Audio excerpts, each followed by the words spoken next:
I'm with Mercer University Educational Opportunity Center. It is great to be with you today at the invitation of Dr. Davis. We are going to talk about financial literacy today, and so I hope this will be quite beneficial to you. Before we get into actually what financial literacy is and how it will benefit you, let me just tell you about Mercer University's Educational Opportunity Center. We're part of the TRIO program for the federal government. It was set up by the U.S. Department of Education in 1972. Mercer started their own Educational Opportunity Center program in 1988. Ever since then, we've been serving approximately 2,000 or more clients per year.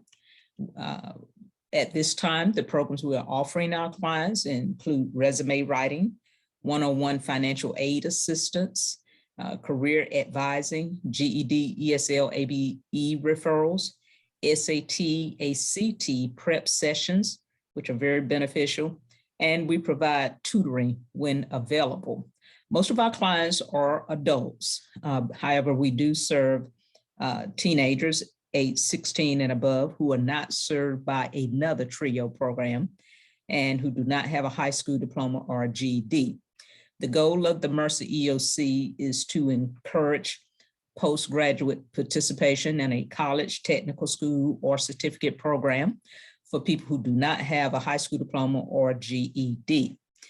The clients that we serve must be a U.S. citizen or a permanent resident. They must reside in the Middle Georgia area. However, we've extended our reach to the South Georgia area. And we're very grateful for that, the partnership with Georgia Southwestern, as well as the South Georgia Technical School in that area. We also serve, again, students 16 or older who do not have a high school diploma or GED. And we also serve students who are interested in enrolling in college or technical school. It's our pleasure to be here today to provide this workshop on financial literacy. Usually when we talk about financial literacy, most people think about financial aid in a college setting, borrowing money to attend school. However, our workshop today will go beyond that.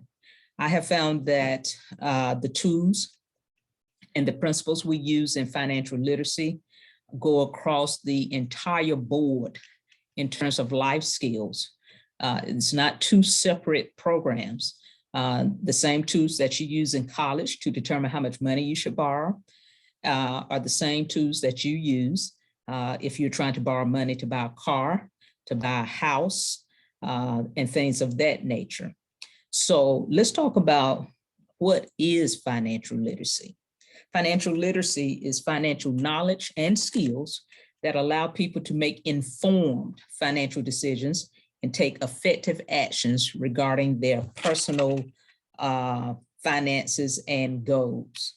I look at financial literacy as a particular lifestyle that one is interested in.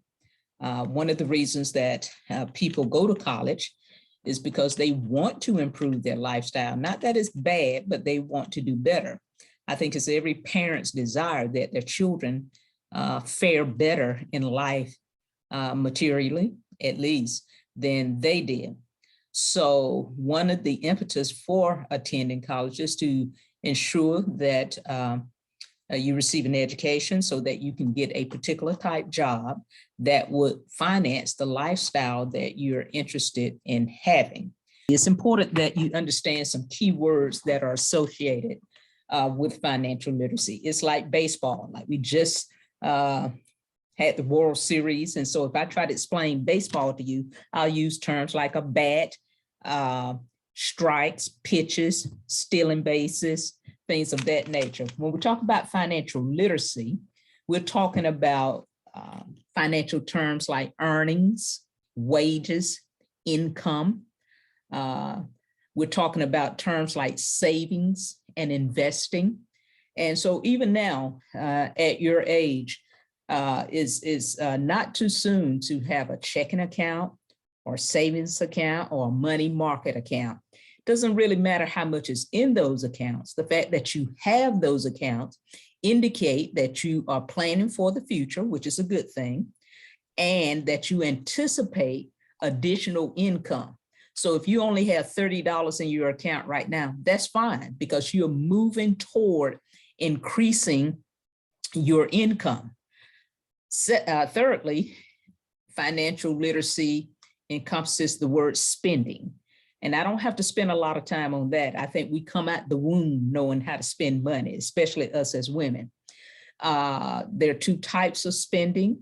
There's variable spending and there's stable spending. So when we talk about spending, we're talking about your bills, specifically the bills that are the same. That's called stable. They don't change, i.e. your rent, your mortgage, those things don't change. But your bills like your water bill, electric bill, gas bill, those are variable. They change from month to month, depending on how much volume you use of those items. Also borrowing. Borrowing is a very familiar term connected with financial literacy. When I think of borrowing, I think of going to a financial institution, a credit union, a bank, something like that. I don't think of borrowing in a more personal sense, because I have found that that usually causes some kind of discrepancy or break between friends and family.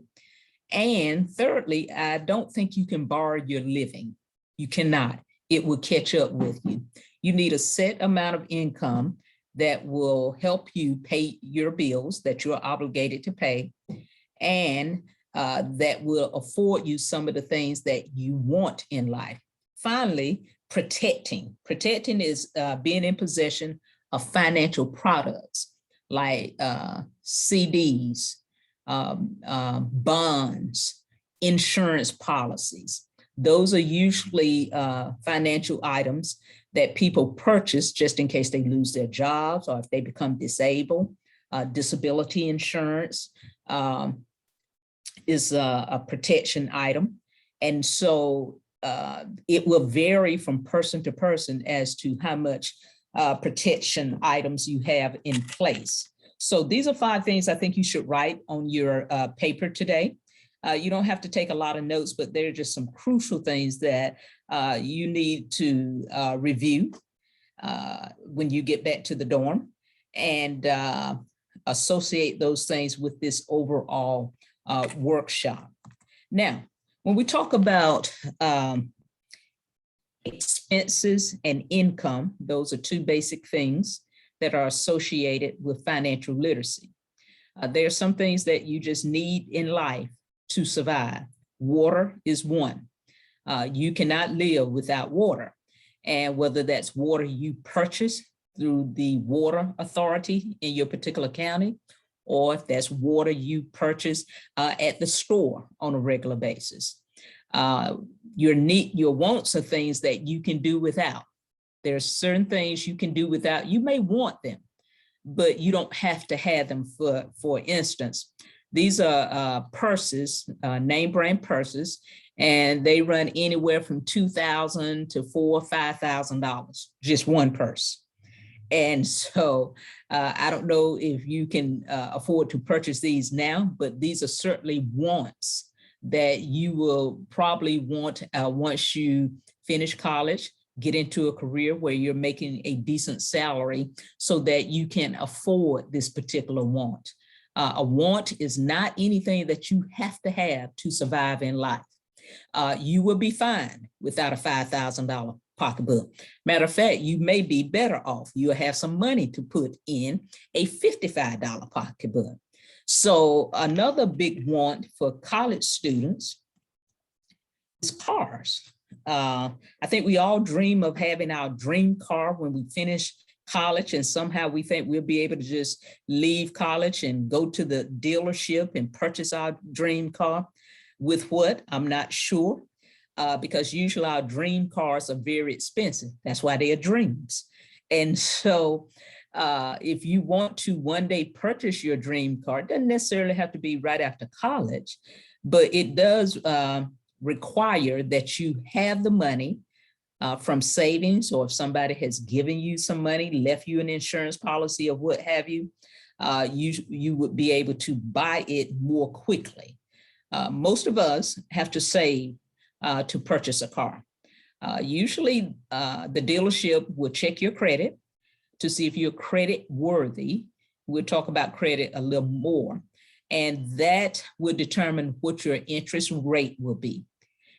Your credit report indicates how you pay your bills, how often you're late with your bills, if you pay your bills early, if there's any discrepancy with your purchases and things of that nature. That's what your credit report says about you. Anytime you borrow money to buy a car, a house, or some other major item like an appliance, and you want to charge that on your charge card, then they will run a check on your credit to see, again, if you're credit worthy, which means this: after he walks out of the store with the side-by-side refrigerator, can we count on him to take the 3 years or less and pay the refrigerator off? Or will he just stop paying and keep our refrigerator? Is he credit worthy? Can we trust him? So your credit says something also about your character. Do you have integrity? If you tell someone you're going to pay them back, will you pay them back? That would determine the interest that you pay on the item that you charge. Now, as to what type of car you would like, we have some beautiful cars here. Some of you look like BMW people. I see some SUVs and race cars. I think there's something up here for all of us, but can we afford those cars when we graduate from college? In financial literacy, it is connected with the terms financial literacy are connected with lifestyle. How do you want to live once you finish college and get a job? Do you want to live in a certain section of town? Do you want a particular type of house?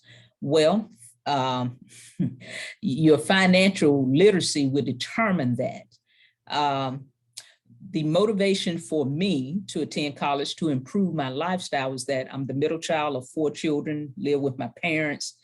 We only had 1 bathroom. So in the mornings, it was like being at the Indy 500 trying to get to the bathroom.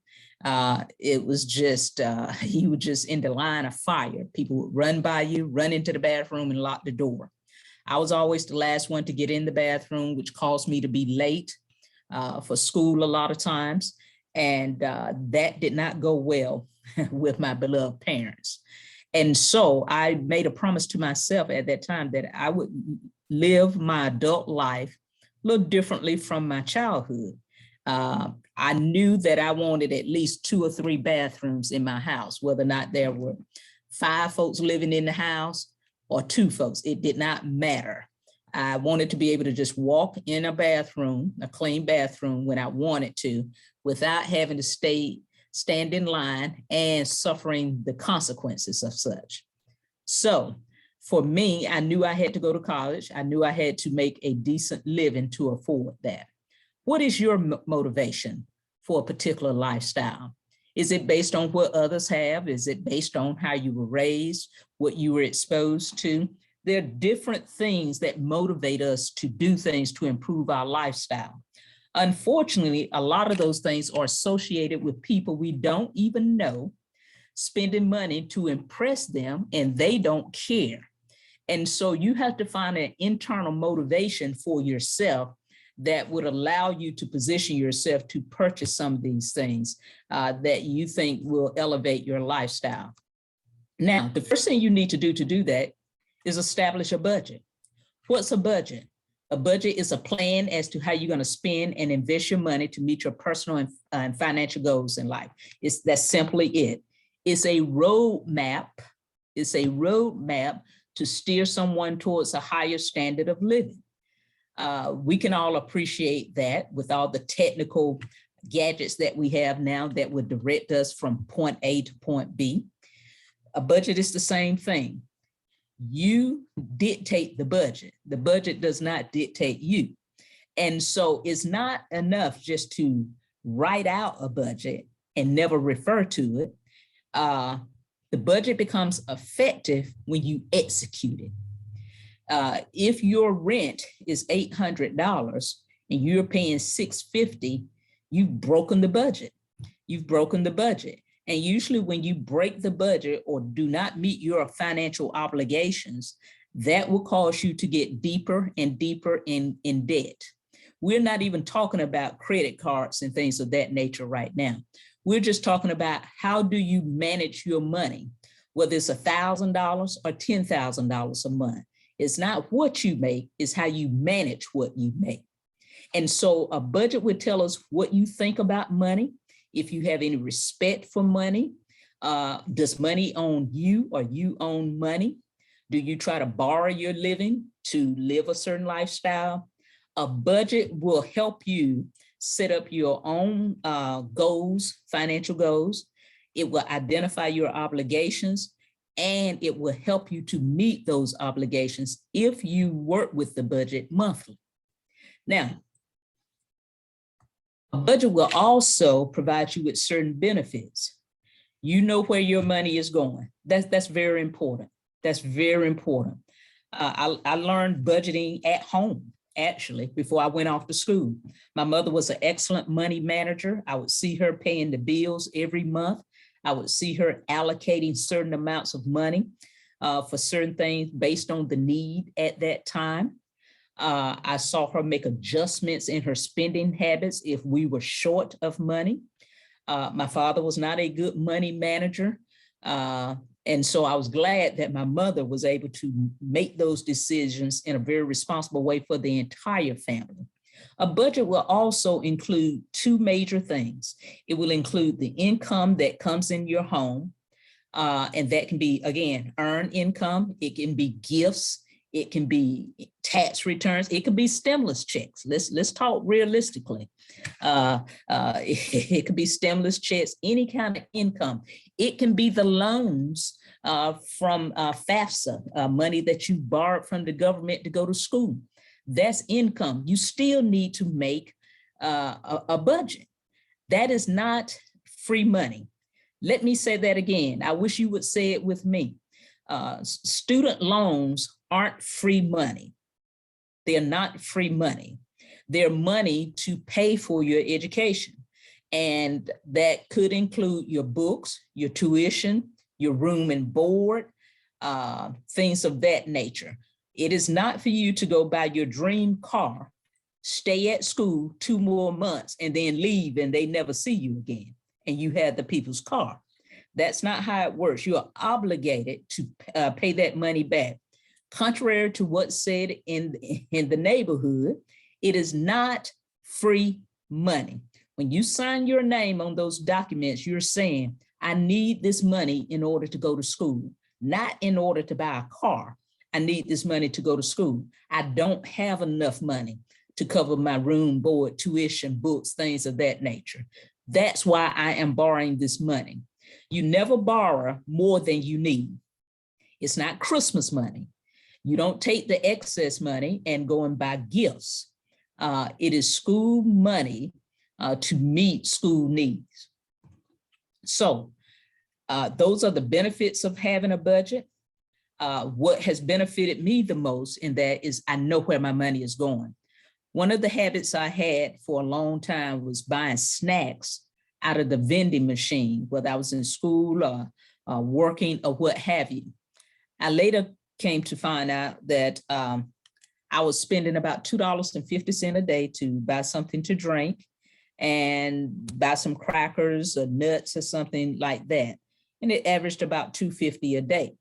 Well, if you're talking about doing that 5 days a week for a month, then you're spending about $40 to $45 a month just on snacks. Whereas opposite of that, you can take about $12 or $13 of that money go to Dollar General or the Family Dollar Store or the dollar store and buy some snacks for about $12 or $13 a month instead of $45 a month. What do you do with the extra $30 a month? Then you can put that on one of your bills that's very high right now that calls for a lot in monthly payments. You can save that money. You can never go wrong in saving. You can save that money. You can pay off some other smaller bills in a few months with that extra $30. So it's very beneficial to be able to track where your money is going. If you see something that you want, but you don't have the money for it, you can look at the budget and tell where you can cut to save the money to buy that product pocketbook. Okay. Let's talk about what a budget actually looks like specifically. Your income, legal income, I might add. Your income, you always calculate that first. What do you make a month? What is your income before taxes? What do you bring home a month after taxes? You also need to calculate your expenses. There are some expenses that are identified as needs. Again, I said this earlier, they are things that you cannot do without. We call those the four walls. That's your rent payment. That's money you pay somebody to live in a house that they own. You pay that monthly. Or your mortgage money, mortgage payment, which is what you pay a bank or financial institution because you're buying the house. That will never change. You will always have those expenses. The other is utility bills. That's water, electric, gas, things of that nature. Groceries. And even though groceries have gone up about 30% since the pandemic, you can't do without them. Now, you may not be able to eat the name brand food anymore. You might have to just buy some regular bread. But that is still a necessity. And transportation, I have on here gas for your car. That's a necessity. You must put gas in the car. You must keep the car serviced in order for it to run properly. So how do you know whether or not you're doing well or poorly? What would the budget tell you? It's simple as this. Add up your total monthly income, add up your total expenses, subtract your expenses from your income, and whatever you have left, that is what we call disposable income. That's extra money. And that can be anywhere from $5 to $1,000. It doesn't matter. But when your expenses exceed your income, you are driving hard and fast toward poor money management and possibly can end up making worse decisions regarding money down the road. Once you realize that you are living above your means, which means you have more bills than income, there are a couple of things you can do. You can either get another job or you can cut your expenses. But you must make that move immediately. Unfortunately, in America, a characteristic of Americans is this: we continue to do the same thing. When we know it's not working, we continue to do the same thing, hoping and praying that things will change. They won't. Numbers don't lie. Okay. So we just talked about wants versus needs. Would you consider a car a want or a need? Well, it depends on what kind of car it is. A lot of young people will buy what we call a hoopty when they're in school. That's just a car you can pay cash for, $1,800, $2,500, and you take it as is. The cars that we looked at earlier, your dream cars, are not cars that you're probably going to be driving around campus in while you're in college. They are that expensive. Also, in creating a successful budget, I told you need income and expenses, but you need to find the difference. Find the difference. Am I coming out with disposable income or am I coming out with negative income after I pay all my bills? Whatever state you come out in, you need to be flexible enough to track it, trim it, and target. You need to pivot like we've done in the pandemic. Things probably will never go back to be how they were before the pandemic. And so we've had to come up with things like virtual training, Zoom, and things of that nature. You will have to do the same thing with your budget as soon as you find out that you don't have enough income to meet your needs and some of your wants. You should be looking at a budget that we created at this point. I want you to look at that budget. At the top, it'll have your name. To the right, it will have the date, today's date. And the budget month we're looking at is October 2021. Now, this is important that you catch this about the dates. A budget is not effective when you're completing the budget in the month that we're already in. A budget dictates that you are organized and that you plan ahead. Not in the midst of the storm, but before the storm comes. And so the date up at the top, today's date, is true, but budgeting for October, when we're already in October or we've passed October, means that you missed the major benefits of budgeting. If you know ahead that you don't have enough money for the upcoming month, then you need to know that as soon as possible so you can pivot, make some adjustments to try to get additional money to meet those needs and wants, okay? Very important, again, that you write down all of your monthly income. You need to do a budget every month because your financial situation changes monthly. Even if it's only by $5, you need to write your expenses down as well. Subtract those from your income, and that will tell you whether you have disposable income or if you have negative income at the end of the month. Questions? You don't have to go to a paper store or anything like that and buy a budget. You can do it on Excel or what have you. You can just write it down like we have here. And that will be the best way to start budgeting. Not only do you need to write it down, you need to check it throughout the month in case you got a hole in your pocket. That hole could be going to the vending machine every day, paying $2.50 for snacks. Your budget will identify that if you put it on the budget. A lot of people try to cheat the budget. You can't cheat the budget because your bills are going to show that in the end of the month when you're unable to pay them, okay? There's a tool we use in budgeting also. It's called SMART Goals and Guidelines. We use this tool to identify a debt that we want to pay off. Usually it's a very high debt and we want to jump on it fast and start paying it off. It's very measurable. We know how much we owe, not based on what we think or what we paid last month. We call the company, verify the month owed, the amount that's owed as of that date. You want to identify how much you need to contribute to this bill in order to get it down. It will usually call for accelerated savings, paying aggressively on the bill every month. It may call for you to pay the bill twice a month. You can take the total amount of the bill, pay half, the first half of the month, pay the second amount before the bill is due, okay? You want to be realistic. If you have $150,000 in debt, it's going to be pretty difficult to pay that off in 3 years. I'm not saying it can't be done, but you need to be realistic. You would have to have some, a lot of extra income coming in to do that. So be realistic. I would like to cut this bill by $10,000 within 4 years. And then be timely. State when you're going to reach your goal in 4 years. It must have a beginning point and an ending point. This is for, again, those outstanding bills that seem to be enormous and the amount that's due and you want to pay it down quickly, okay? What do you think the average salary is for a college graduate in Georgia? What do you think the average, I have some numbers here, you see them disappear.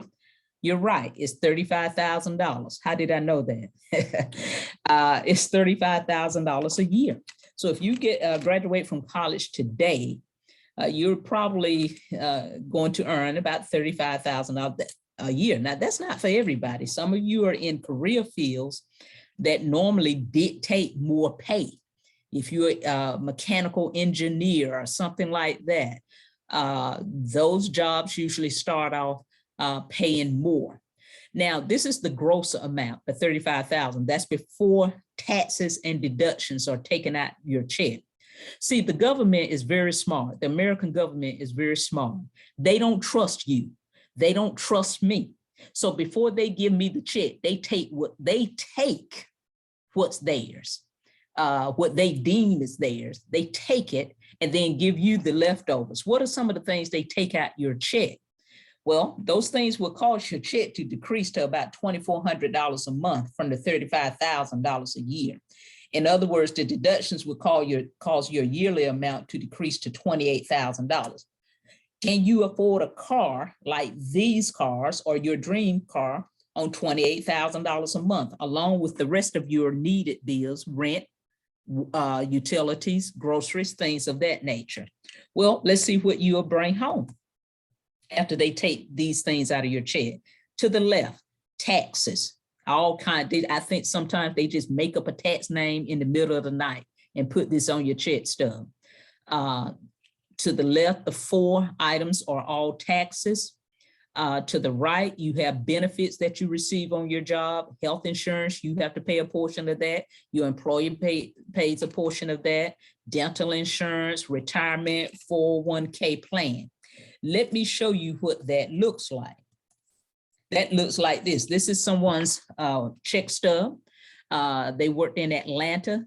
They made $2,349.10 semi-monthly, not bi-weekly, semi-monthly, which means this.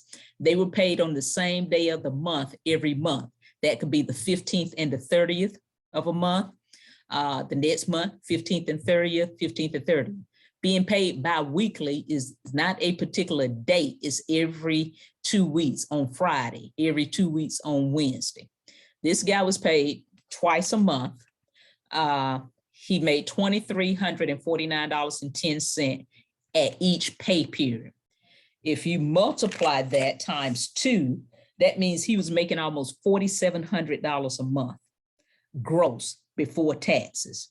If you look to the right, I have the deductions. He was paying almost $500 a month in taxes only.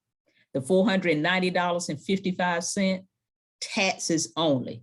That's on your top right. And then he was paying another $122.85 in deductions, which caused his total deductions per pay period to be $613.40. Subtract that from the gross amount he was bringing home, $1,735.70. That's a quick jump. Can you pay all your needs as well as your new car and your student loan back out of this amount of money? What will your lifestyle look like making this amount of money? Now, this amount of money may not get you to the lifestyle that you want in 1, 2, 3, 4, 5 years. It may take some time. It'll take some promotions. It'll take some additional money. And so you have to think about that when you go in to purchase a car. Okay, this is a chart that they've designed out of the economic community as to what you should be paying. It doesn't matter what you make. This is saying that your rent should be anywhere, your rent or mortgage should take up to 25 to 35% of your income. That's a lot of money. So the bulk of your money that you earn goes toward where you're going to live. Okay. Transportation, that's the purple pie cut, 15%. Insurance, 20%.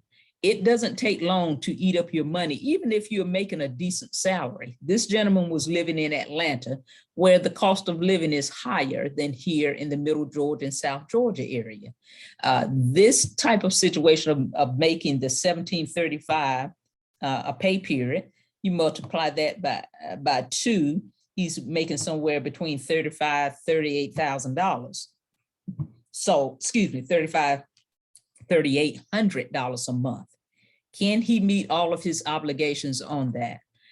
Well, let's look at another thing that the mortgage company or Macy's, Belts, if you have credit cards, you have to pay interest on those cards to use their card. And so they look at your credit. see what your credit score is. The lower your credit score is, the poorer your credit is. If your credit score is anywhere between 300 and 629, you have very poor credit. 630 to 689, fair, but you want to move closer toward these green standards, 690 to 850. That's good credit. You would not be hassled when you say, I would like a credit card because I want to buy this or that. You have already proven that you're credit worthy. I said earlier that your credit score indicates your integrity and your honesty. So if they're looking at your credit score from the last 10, 15 years and you've paid your bills, you've only been late maybe once or twice, you have good credit, and it's easy for you to add to that by making purchases. So your credit score is impossible. You can get a credit report once a year for free, and it would tell you what your credit score is. I strongly advise you to check that. So if there are any discrepancies on there, you can try to straighten them out. You can call the credit company. You can call the company that you purchased the items from. You can send them a letter, email to get it documented, that there's been a mistake, or what have you, and try to work it out with them. Interest rates are the rates that they charge you in terms of percentage for borrowing their money. When I said they, I'm talking about banks, credit unions, financial institutions. If you go to them and you say, I want to borrow some money to buy a car, they'll give you the money if you're credit worthy, but they're going to charge you for using their money. That's called interest rates. And the rates vary. I had a client that I worked with at another job. She had borrowed some money from a pawn company, and they charged her an interest rate of 26%. When I called the man, he became defensive immediately, and he said, that's legal. I said, I'm not sure it's legal, but I don't know if it's fair. That's pretty much her whole check that you're taking.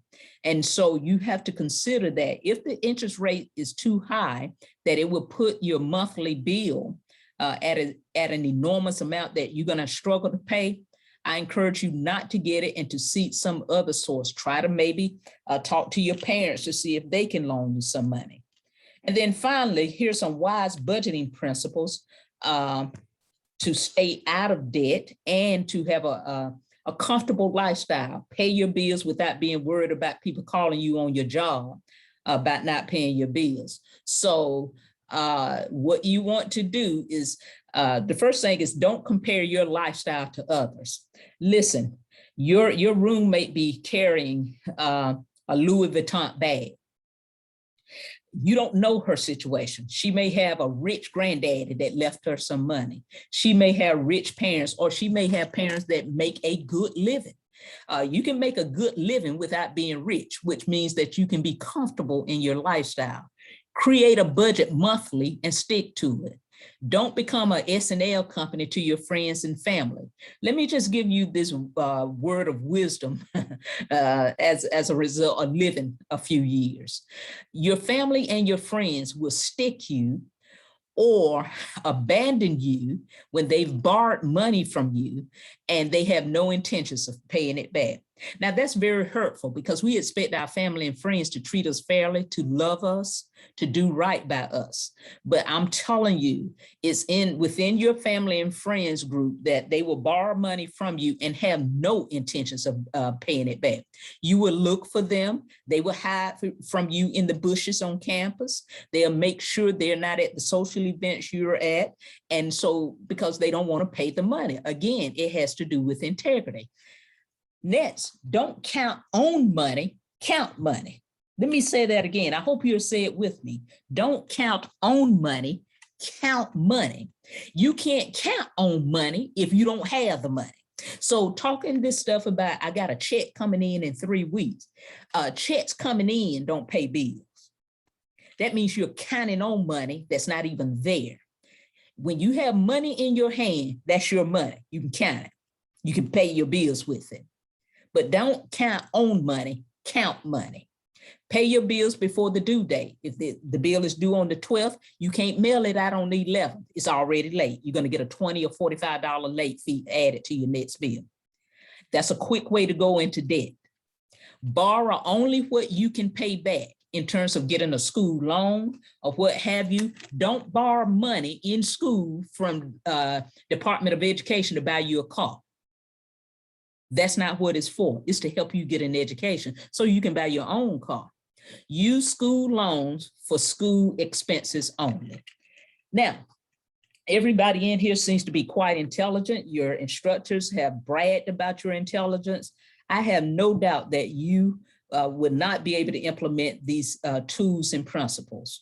I look forward to us continuing this conversation next week, November the 10th, part 2, where we talk about credit and we talk about FAFSA, the financial aid program. I know that you'll be ready. I have up here a couple of websites that you can access to find out more. These are online budgeting tools. Take a picture, take a snapshot of this, and make sure you access these sites in order to get other tools to help you stay out of debt and live that lifestyle that you look forward to living. We have some hypothetical situations. And so what we're going to do, we're going to look at one, and I want you to just think about how you would respond to this. Your auntie is in the process of planning her annual holiday party for this year.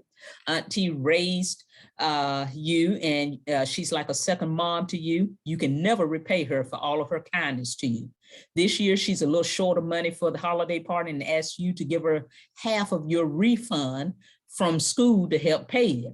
Do you give her the money or not? That's a decision you're going to have to make. I would pose 2 questions to you to help you make that decision. Is the school money that you receive from the school, the Department of Education, is that money to be used to fund the family holiday party? That's just a question. How are you going to pay your school expenses if you've given that money to outside sources that will not help you pay your school expenses? What are you going to do once you can no longer pay your school expenses because you gave it to auntie for the holiday party? Think about that. I'd like to hear your response when we come back next week. You can drop that in the chat box. I'd like for us to go over it and see what you came up with. I can't wait to see you and speak with you again. We have some gifts for you. You don't have to pay for them. We're going to give them to you for free. We're going to pull your names from the registration forms that you submitted. And I think we have about 10 or 12 gift bags that we're going to give away, raffle for. And so make sure you're here next week. We'd love to share that with you. Have a good week, and we'll see you next Wednesday, November the 10th, 11 o'clock, same time, same place. Have a good one.